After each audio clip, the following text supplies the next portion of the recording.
আপনারা জানেন গত 31/5/2024 তারিখ একটি চাল ভর্তি ট্রাক নেত্রকোনা থেকে ঢাকা যাওয়ার উদ্দেশ্যে রওনা হয়ে ত্রিশাল থানাধীন বাগান চেয়ারম্যান বাড়ি মোড় পৌঁছামাত্র দুইটি প্রাইভেট কার গাড়িটি ট্র্যাক দেয়।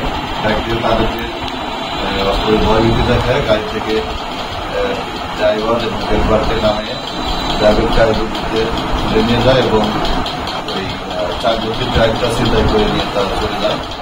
পরবর্তীতে আমরা এই উত্তরবর্তী সংক্রান্ত বাজের অভিযোগ প্রাপ্তি সাপেক্ষে আমরা একটি মামলা রুজু করি। সেই মামলায় গত রাত্রে তথ্য প্রযুক্তির মাধ্যমে আমরা জানতে পারি যে নেত্রকোনা জেলার কিছু সংঘবদ্ধ ছিনতাইকারী উত্তরকোনা বিক্ষোভ ছিল। তারই সূত্রপাত করে আমরা গত রাত্রে নেত্রকোনা জেলার নেত্রকোনা দুর্গাপুর এবং কর্মাকান্দা এলাকা থেকে আমি নিজে আমার অফিসার ফোর্স নিয়ে অভিযান পরিচালনা করি।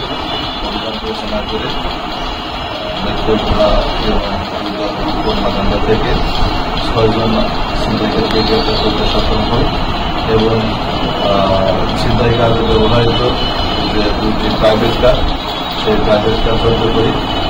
জব্দ করে আমাদের জিজ্ঞাসাবাদ করে তারা জানায় যে তারা চার ভর্তি ট্রাক ছিনতাই করে নিয়ে চলে যায়। পরবর্তীতে আরো জিজ্ঞাসাবাদ জানায় যে তারা এই আন্তঃজেলা ডাকাত দলের সদস্য। তারা বিভিন্ন এলাকায় ডাকাতি এই চালশো চিনি এবং বিভিন্ন গরু বাড়ি শাক ছিনতাই করে আসতেছে বলে তারা স্বীকার করে। তাদেরকে আমরা বিজ্ঞ আদালতে জিজ্ঞাসাবাদ করে তাদের ঘটনার সত্যতা স্বীকার করা।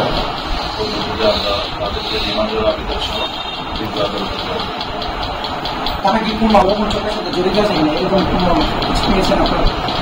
সঠিক, তারা আন্তঃজেলা ডাকাত দলের সদস্য। তারা বিভিন্ন সময় বিভিন্ন জেলা এই চাল এবং চিনি গরু ছিনতাই করে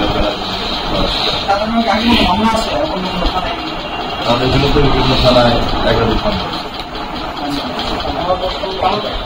কিছু সন্ত্রাসী ছিনতাইকারী আছে।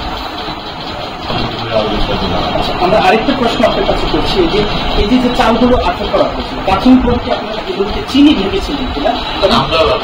আমরা ছিনতাইকারীরা ভেবেছিল যে তারা চিনি হতে পারে, চিনি এর জন্য মূলত তারা ওখানে তাদের প্রাইভেটকে নিয়ে তারা মূলত নেত্রকোনা থেকে তাদের ঘুরে করে আসতেছিল। এসে তারা এই ত্রিশালের আমাদের চালের একটা রসিদ আছে আটক করা হচ্ছে।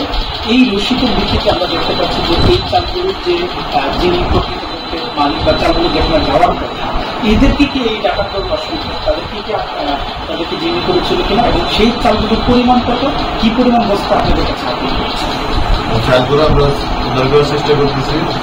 আপনার এই চালগুলো 20 টন চালের কথা হচ্ছে। 500 বস্তা চালের কথা আছে, 25 কেজি কিছু আছে, 50 কেজি কিছু আছে, 500 বস্তা 20 টনের কথা আছে। আচ্ছা, এইখানে যারা এই প্রাইভেট কারের যে সকল যারা ট্রাকটাকে বিক্রি করতে চেয়েছিল তারা কি পূর্বে থেকে এটাকে ইঙ্গিত দিয়েছিল কিনা বা পূর্বে থেকে তারা কি নিউজ দিয়েছিল কিনা? ওরা তো সেই নেত্রকোনা থেকে চালে আসছে, নেত্রকোনা থেকে তাদের তারা কি জিম্মি করে ফেলেছিল? তাদের তো সাইডে রাস্তার ভিতরে সাইডে নিয়ে গেছে। একটা প্রশ্ন আছে, ট্রাকের মালিক বা না, ড্রাইভার মালিক